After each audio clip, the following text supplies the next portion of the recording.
Ang mabuting balita ng Panginoon ayon kay San Juan. Sinabi ng kanyang mga alagad, ngayon po'y tuwiran na ang inyong pangungusap sa amin at hindi na patalinghaga. Ngayon alam na po naming alam ninyo ang lahat ng bagay at hindi na kailangan tanungin pa kayo ninuman.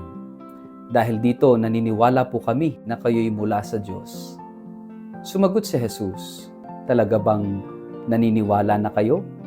Darating ang oras at ngayon na nga na magkakawatak-watak kayo, magkakanya-kanya kayo ng lakad, at iiwan ninyo ako. Gayon may hindi ako nag-iisa sapagkat kasama ko ang Ama. Sinabi ko ito sa inyo upang sa inyong pakikipag-isa sa akin ay magkaroon kayo ng kapayapaan. Magdaranas kayo ng kapighatian sa sanlibutang ito. Ngunit tibayan ninyo ang inyong loob na pagtagumpayan ko na ang sanlibutan. Ang mabuting balita ng Panginoon. Sa sanlibutang ito ay daranas kayo ng kapighatian. Ngunit magpakatatag kayo na pagtagumpayan ko na ang sanlibutan. Mapagpalang araw po sa inyong lahat. Welcome sa ating Gospel in a Nutshell. Mga kapatid, sa ating ebanghelyo ngayon, tinatapos ni Jesus ang kanyang mahaba at malalim na paalam sa mga alagad. Sa puntong ito, tila ba nauunawaan na ng mga alagad ang lahat. Ngayon ay hayagan ka na nagsasalita. Pero sa totoo lang, alam ni Jesus na hindi pa nila lubos na nauunawaan ang kabuuan ng kanyang misyon. At alam rin niya, sa oras ng kanyang pagdurusa, iiwan siya ng lahat. Ngunit kahit alam niyang siya'y mapag-iiwanan, ang kanyang salita ay hindi galit, kundi paanyaya sa pag-asa. Magpakatatag kayo, sapagkat napagtagumpayan ko na ang sanlibutan. Sabi ng mga alagad, ngayon ay malinaw na ang lahat, pero ilang sandali lang, tatakbo sila sa takot. Ganito rin tayo, di ba? May mga sandaling parang buo na ang ating pananampalataya. Habang nasa retreat, habang nagdadasal, habang nasa simbahan. Pero kapag dumating na yung mga pagsubok, yung sakit, yung problema sa pamilya, kabiguan sa buhay, parang naglalaho ang lakas ng ating loob. Ang pananampalataya ay hindi nasusukat sa panahon ng kasaganaan, kundi sa panahon ng kawalan. At sa mga panahong ito, doon tayo inaanyayahan ni Jesus na magpakatatag. Ang sabi ni Jesus, sa sanlibutang ito ay daranas kayo ng kapighatian.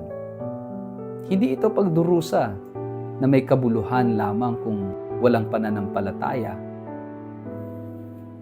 Dahil ang mundo, ayon kay Jesus, ay may dalang hirap. Hindi lahat ng mabubuti, ginagantimpalaan. Minsan nga ang totoo, kinamumuhian pa. At ang mabait, naagrabyado. Subalit hindi ito ang wakas ng kwento. Ang sabi niya, ngunit magpakatatag kayo na pagtagumpayan ko na ang sanlibutan. Hindi lang niya tayo inutusan, ipinakita niya mismo ang halimbawa. Dumaan siya sa krus, sa pagtanggi, sa pagkamatay, ngunit sa huli, nagwagi ang pag-ibig. Kaya nga ito yung hamon Kanino ako kumakapit sa panahon ng gabi ng kaluluwa? Lahat tayo may tinatawag na dark night of the soul. Yung mga gabing walang kasiguraduhan, walang direksyon, walang sagot. Ang tanong, kanino ako kumakapit sa mga panahong iyon? Sa pera, sa tao, sa sarili kong diskarte? O ako ba ay handang manahimik sa presensya ng Diyos kahit walang agarang kasagutan? Ang tagumpay ng Diyos ay hindi palaging solusyon sa problema, kundi kapayapaan sa gitna ng gulo. At yan yung tagumpay ni Kristo, ang manatiling tapat kahit lahat ay bumitaw. Isa ito sa pinakamagandang linya ng Ebanghelyo. Sinabi ito ni Jesus habang alam niyang siya'y iiwan ng lahat. Pero hindi siya natakot. Bakit? Kasama ko ang Ama. Ito ang paanyaya sa atin. Kapag iniwan ka ng mundo, kasama mo ang Ama. Kapag hindi ka naintindihan ng iba, naiintindihan ka ng Diyos. Kapag ikaw ay nanghihina, ang Ama ang iyong lakas. Pagnilayan po natin ito.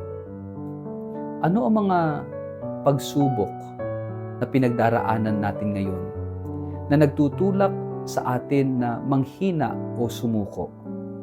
Tayo ba'y patuloy na kumakapit sa tagumpay ni Kristo? O hinahayaan nating lamunin tayo ng takot, ng galit o ng pagdududa? Ano ang ibig sabihin sa atin ng magpakatatag sa kasalukuyang yugto ng ating buhay?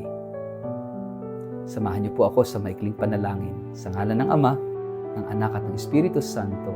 Amen. Panginoong Jesus, alam mo ang bigat ng mundo. Dinaanan mo ito. Alam mo ang sakit ng pagtataksil, ang kirot ng pag-iisa, ang pait ng pagsubok at sakripisyo. Salamat at hindi mo kami iniwan. Salamat at hindi mo kami pinangakuan ng perpektong buhay, kundi ng buhay na may kapiling kang tagumpay. Turuan mo kaming magpakatatag. Turuan mo kaming lumaban sa kabutihan. Magpatawad kahit masakit. At magtiwala kahit hindi namin naintindihan. Sa iyo ang tagumpay, Panginoon. At dahil diyan, may pag-asa ang bawat araw namin sa buhay. Amen. Pagpalain po kahit ingatan ng makapangyarihang Diyos, Ama at Anak at Espiritu Santo. Amen.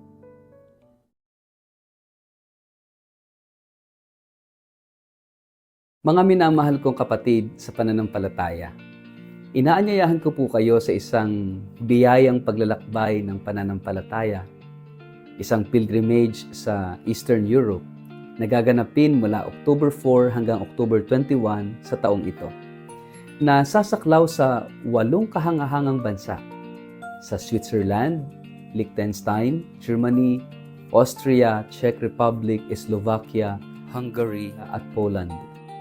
Ang tampok ng banal na paglalakbay na ito ay ang ating debosyon sa Divine Mercy o Banal na Awa, isang tema na napapanahon sa atin ngayon sa panahon ng pagsubok at pananabik sa pag-asa. Gaya ng sinabi ng ating yumaong Santo Papa Francisco, the mercy of God is the sure source of our hope. At sa ating paglalakbay, bibisitahin po natin ang mga sagradong lugar kung saan sumibol at lumaganap ang mensahe ng awa ng Diyos. Bibigyan din natin ang Poland, ang bansang sinilangan ni Saint Faustina Kowalska at Saint John Paul II, mga tagapagdala ng mensahe ng banal na awa sa buong mundo. Ito hindi lamang isang biyaheng panlabas, kundi higit sa lahat, isang panloob na paglakbay ng puso. Isang pagkakataong mapalalim ang ating pananampalataya. Maranasan ang kagandahan ng simbahang Katolika sa Europa at muling pag-alabin ang ating pag-asa. Para po sa mga interesadong sumama sa akin, maaaring makipag-ugnayan kay Toby sa numerong 0917-317-4536 o magpadala ng email sa inquiry@tobiahe.com. Magsama-sama po tayo sa isang paglalakbay ng panalangin, kultura at biyaya. Huwag palampasin ang pagkakataong ito na muling matuklasan ang Diyos na buhay, maawain at laging nag-aanyaya. Halina po kayo, maglakbay tayo kasama ang banal na awa patungo sa mas matibay na pag-asa.